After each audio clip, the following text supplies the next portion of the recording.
কথায় আছে যে অন্যের জন্য কুয়া খুঁজলে সেই কুয়াতে নিজেরই পড়া লাগে। তো বর্তমানে ভারতের সাথে তো বাংলাদেশের সম্পর্ক এটা তার নতুন করে বলার কিছু নাই, টানা হেঁচড়ার মধ্যেই চলতেছে। বিশেষ করে 5ই আগস্টের পরে যেই অবস্থা, শেখ হাসিনা তার স্বামীর কাছে চলে যাওয়াতে বাংলাদেশের বর্তমান যে পরিস্থিতি ভারতের সাথে, সেটা আসলে বলে বোঝানোর মতো না। বাণিজ্যিক ক্ষেত্রে দুই দেশেই আমাদের খুব একটা অর্থনৈতিক ঘাটতিতে পড়ে আছে। বিশেষ করে পশ্চিমবঙ্গের যারা ব্যবসায়ীরা আছেন তারা পুরোপুরিভাবেই বাংলাদেশের উপর বা বাংলাদেশিদের পর্যটনের উপর নির্ভরশীল ছিল।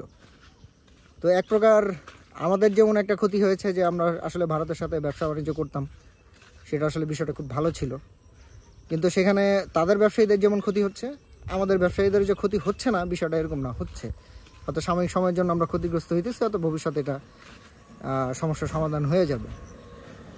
তবে আসলে আমি যে মূল বিষয়টা নিয়ে কথা বলতে চাচ্ছিলাম সেটা হইতেছে, বাংলাদেশে প্রতি বছরই কোরবানি ঈদে গরুর হাটে গরু আসতো ইন্ডিয়া থেকে, কিন্তু এই বছর বর্তমানে এই সরকার, অন্তর্বর্তীকালীন সরকার, এই ডক্টর মোহাম্মদ ইউনূসের সরকার পুরোপুরিভাবেই ভারতীয় পণ্য বা ভারতীয় যে গরুগুলো আছে বাংলাদেশে আমদানি পুরোপুরিভাবে নিষিদ্ধ। তো শুধুমাত্র যে ভারতের গরু যে বাংলাদেশে আমদানি নিষিদ্ধ, বিষয়টা এরকম না। বিশ্বের অন্যান্য জায়গারও গরুগুলোই এই কোরবানি ঈদে আমদানি করা নিষিদ্ধ। শুধুমাত্র বলা হয়েছে যে বাংলাদেশের যেসব নিজস্ব গরু আছে বা যেসব গরু চাষ করা হয়েছে বা খামারে লালন পালন করে বড় করা হয়েছে, সেই গরু ব্যতীত অন্য কোনো দেশের কোনো গরু এই কোরবানি ঈদে থাকবে না। যদি এই গরুগুলো বাংলাদেশে ঢুকতো বহির্বিশ্ব থেকে, তাহলে যেটা সমস্যা হতো যে আমাদের দেশীয় গরুগুলোর মূল্য কমে যেত এবং খামারিরা বিরাট ধরনের লোকসানে পড়তে যেতে পারত। তবে সরকারের সিদ্ধান্তটা আসলে খুবই সুন্দর। বর্তমানে বাংলাদেশে আসলে গরু যে পরিমাণ উৎপাদন হচ্ছে, সেই ক্ষেত্রে বাংলাদেশের চাহিদা মিটিয়ে যাবে এরকম একটি সম্ভাবনা দেখা দিতেছে। তো বর্তমানে এই সরকারকে আমরা অবশ্যই তাদের সিদ্ধান্তকে সাধুবাদ জানাই। আর ভারত যেহেতু বাংলাদেশের সাথে ব্যবসা নিজে শুরু থেকেই করতেছে না, তো এতে করে পশ্চিমবঙ্গে যেটা হয়েছে যে তাদের গরু কেউ কিনতেছেই না।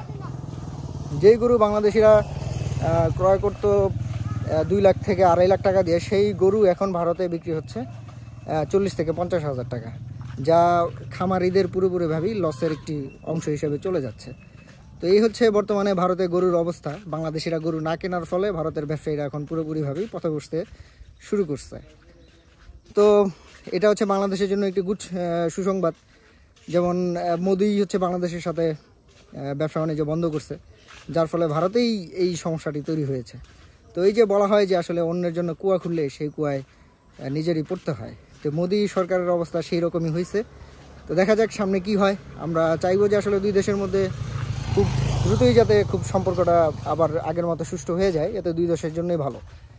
কারণ আমরা প্রতিবেশী দেশ হিসাবে চাই না যে তাদের সাথে ভালোর থেকে খারাপের পর্যায়ে যাক বা সম্পর্ক খারাপ থাকুক, এটা আমরা কখনোই চাই না। অবশ্যই চাইবো দুই দেশ, পার্শ্ববর্তী দেশ, দুই দেশে শান্তি বিরাজ করুক এবং তাদের